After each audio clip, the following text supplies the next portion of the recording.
जय श्री राम, हर हर महादेव। इस वीडियो में हम बात करेंगे वट सावित्री पूजा कब है तथा वट सावित्री व्रत कथा क्या है। इस साल यानी 2024 में वट सावित्री व्रत 6 जून दिन गुरुवार को रखा जाएगा। 6 जून अमावस्या के दिन ही वट सावित्री का व्रत रखा जाएगा। इस दिन ब्रह्म मुहूर्त यानी भोर से ही पूजा का शुभ मुहूर्त शुरू हो रहा है। इस दिन सुहागिन महिलाएं अपने पति की लंबी आयु व सुख समृद्धि के लिए व्रत रहकर व्रत यानी बरगद के पेड़ की पूजा करती है। जानते हैं वट सावित्री कथा के बारे में। पौराणिक मान्यताओं के अनुसार मद्र देश में अश्वपति नामक एक राजा राज्य किया करते थे। वह बहुत ही धर्मात्मा व न्यायप्रिय राजा थे, लेकिन उस राजा की कोई संतान नहीं थी। इसी बात को लेकर राजा अत्यंत दुखी रहा करते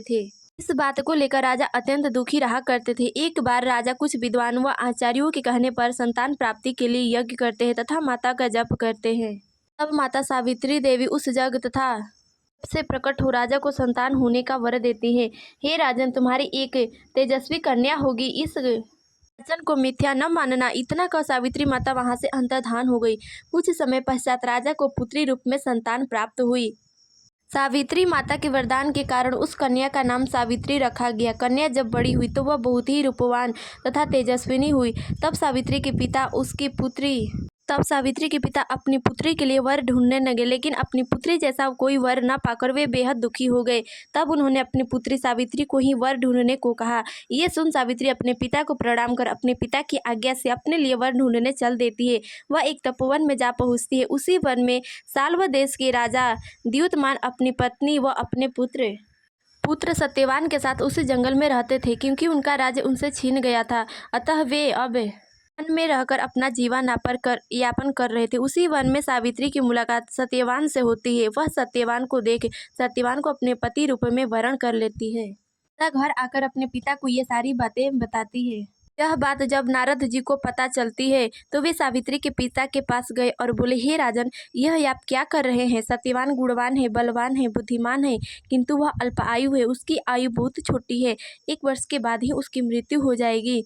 नारद मुनि की बात सुनकर राजा अश्वपति घोर चिंता में डूब गए और सावित्री से बोले, हे बेटी, तुमने जिस राजकुमार को अपने वर के रूप में चुना है वह अल्प आयु है। तुम सत्यवान से विवाह न कर किसी और से विवाह कर लो। तब सावित्री बोली, हे पिताजी, आर्य कन्या केवल एक ही बार अपने पति का वरण करती है।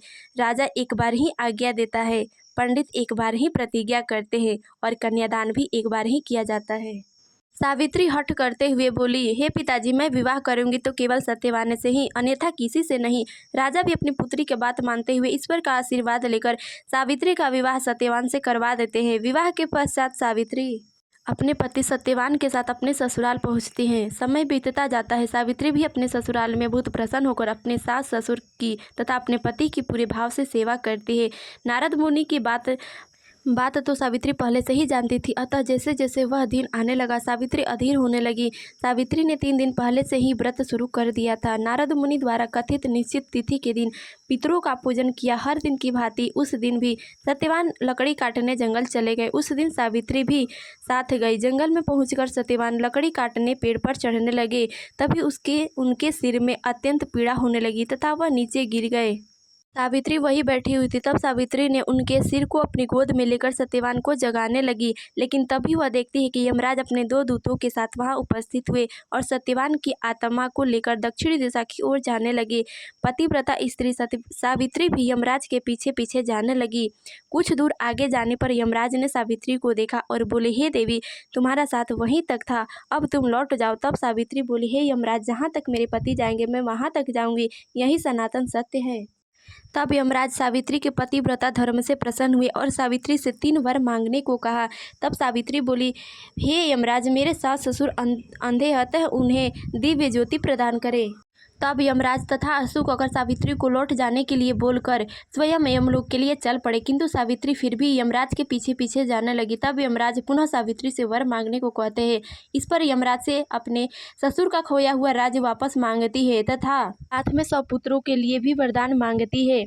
सावित्री की पति भक्ति से प्रसन्न हुई यमराज सावित्री को तथा अशुक होकर वापस जाने लगे। तभी सावित्री बोलती है, हे यमराज, मेरे पति के प्राण तो आप लेकर जा रहे हैं, तो आपके पुत्र प्राप्ति का वरदान कैसे पूरा होगा। तब यमराज सावित्री को अंतिम वरदान देते हुए सत्यवान के प्राण मुक्त कर देते हैं तथा यमराज अपने लोक चले गए।